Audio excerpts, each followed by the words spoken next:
Çekmeyeceğim ben. Şimdi tak şunu.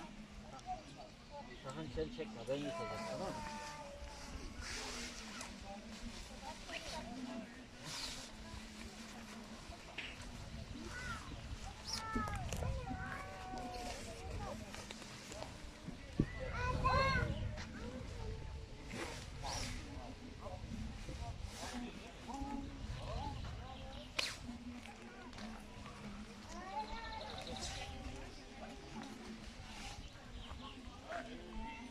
Yasır.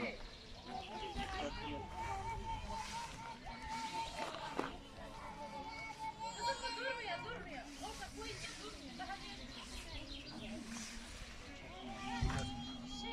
oturunca anlıyorsun. Eve gelince.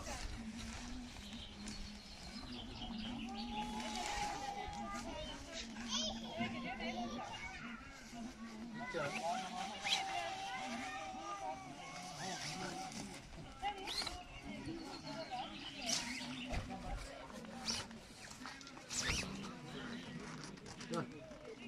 Mustafa taktın mı orayı? Hı hı.